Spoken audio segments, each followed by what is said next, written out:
दोस्तों नमस्कार, आप देख रहे हैं चैनल डी। हरियाणा के उप मुख्यमंत्री दुष्यंत चौटाला ने आज गांव मिट्टी सुरेरा में हरियाणा सरकार के पूर्व मंत्री एलनाबाद के 5 बार विधायक रहे इनेलो नेता भागीराम के आवास पर एक जनसभा को संबोधित किया। यहां पहुंचने पर लोगों ने उनका फूल मालाओं से जोरदार स्वागत किया। बाद में पत्रकारों से बातचीत करते हुए दुष्यंत चौटाला ने विभिन्न मुद्दों पर अपनी राय रखी। वहीं इनेलो महासचिव एवं एलनाबाद के विधायक अभय सिंह चौटाला की पद यात्रा पर एक चुटकी भी ली।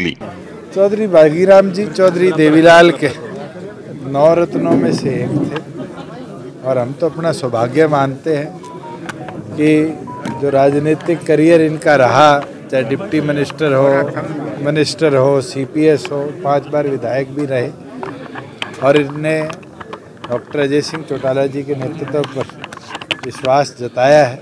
हमारे लिए खुशी की बात है कि इनका एक्सपीरियंस पार्टी संगठन को और ज़्यादा मजबूती देने का काम करेगा और मुझे तो पूर्ण उम्मीद है कि जैसे इन चौधरी देवीलाल के साथ जनता पार्टी हो, लोकदल हो, समता हो, दमकीपा हो, इंडियन नेशनल लोकदल हो, उसमें काम करा, निष्ठा के साथ पार्टी विस्तार में हमेशा खड़े रहे। अब भी जननायक जनता पार्टी को वही मजबूती आने वाले समय में देने का काम करें। राशन कार्ड में आपने बदलाव के संकेत दिए, क्या बदलाव हो सकता है? पहले 2011 के सेंसस पर हमारे राशन कार्ड बनाए जा रहे हैं। परिवार की आय जो 2011 में थी उन्हीं परिस्थितियों को देखकर रखी जाती है। अब हम एक बदलाव ये जरूर लाने का काम कर रहे हैं कि प्रोएक्टिव, जैसे मैंने पिछले साल वादा किया था कि 180 परिवार की आय होगी उसके राशन कार्ड बनेंगे।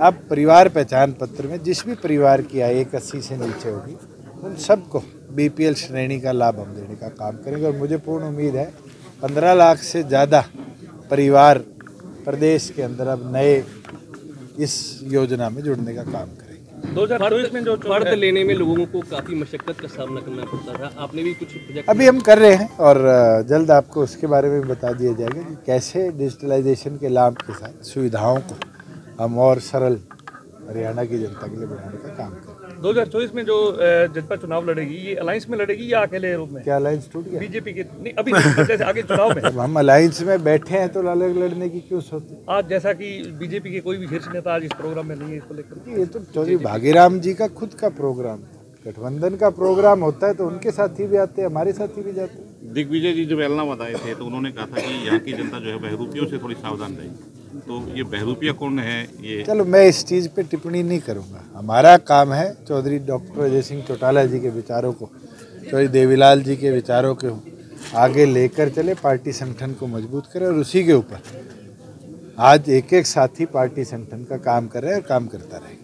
चौधरी भागीराम जी आए हैं सर, कोई कमेंटमेंट हुई है कि आगे इनने बता तो दिया और इतनी अच्छी तरीके से बता दिया कि इससे बड़ी कमिटमेंट क्या होगी और मेरा बस चलेगा तो मैं कमिटमेंट आज तो करी नहीं, मैं करके पूरी करके इनके हाथ में सौंप। सरपंचों के लिए, विकास के लिए अब ई टेंडरिंग का जो लागू किया है उसका विरोध कर रहे हैं। देखिए, चर्चा उनसे हुई है और चर्चा करेंगे। साथियों की कोई डिमांड है उसको कैसे आगे लेकर जाना है। वो भी इलेक्टेड रिप्रेजेंटेटिव हैं, कोई नॉन इलेक्टिव तो नहीं है। गाँव के लोगों ने उनको जिम्मेवारी दी है। आज उनकी समस्या का समाधान करना भी हमारी जिम्मेवारी है। नए आए हैं, अभी तक तो ग्राम दर्शन पोर्टल का उपयोग कैसे करना है एस्टीमेट बनाने के लिए, वो भी उनकी ट्रेनिंग कंप्लीट नहीं हुई। जल्द जो हमारा नीलोखेड़ी का इंस्टीट्यूट है उस इंस्टीट्यूट के अंदर इन साथियों की ट्रेनिंग भी कराई जाएगी और आगे इस चीज़ को और सरल बनाया जाएगा। मुझे लगता है कि ऑनलाइन टेंडरिंग हो, फिजिकल वर्क कराया जाए, ये बड़ा विषय नहीं है। गांव का विकास कैसे कराया जाए, समय पे कराया जाए और पंचायती राज के चाहे वो पीआरआई फंड्स हो, स्टेट फंड हो या फिर एचआरडीएफ से या ग्राम पंचायत के लोकल फंड हो, उसका यूटिलाइजेशन 100% हो, ईमानदारी से हो, गाँव के विकास के लिए हो। ये लक्ष्य के साथ अब मिलकर काम करें। मौसम का प्रभाव आपके काफिले भी पड़ा? देखिए, मैं कल जो घटना हुई है सभी सुरक्षित है। कोई एक पैरेलल सड़क पे पशु आने की वजह से गाड़ी पलटी थी और उसको देख के पैनिक में आगे की गाड़ी ने ब्रेक मार दी, सारे सुरक्षित बचे। हमने जो गाड़ी पलटी थी उन लोगों को भी सुरक्षित निकाला, गाड़ी भी वहाँ उनकी सीधी कराई, कोई और कैजुअल्टी ना हो। मगर मैं सबसे एहतियातन तौर पर यही आग्रह करूँगा, फॉग के सीज़न में मिनिमम टू मिनिमम ट्रैवल करें और अपनी सुरक्षा आपके हाथ में है, अपने आप को सुरक्षित रखें।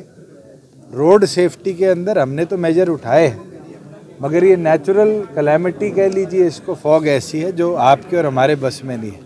इसमें अपने आप को सुरक्षित रखना ये मुझे लगता है हर नागरिक की स्वयं भी जिम्मेवारी है। सरकार की ओर से भी अब बड़े लेवल पर जो रिफ्लेक्टिव टेप्स हैं उसको लगाने का काम तो शुरू कर दिया गया और आगे बढ़ाया जाए। आप स्वस्थ हैं? सारे स्वस्थ हैं, किसी एक साथी को भी कोई चोट नहीं आई और मैं तो परमात्मा का इसका आभार करूंगा कि उसने सबको सुरक्षित रखा। खास तौर पर जो पैरेलल सड़क पे गाड़ी पलटी थी उसके अंदर बैठे व्यक्ति भी बिना इंजरी के बच गए। सरकार पेट्रोल का भी दावा करती है। विधानसभा सत्र शुरू होने जा रहा है। विधानसभा सत्र 26 तारीख से 28 तारीख तक है। 26 तारीख को सुबह बीएसी की बैठक होगी, उसके अंदर निश्चित किया जाएगा कि क्या क्या 3 दिन के कार्यक्रम विधानसभा के रहेंगे।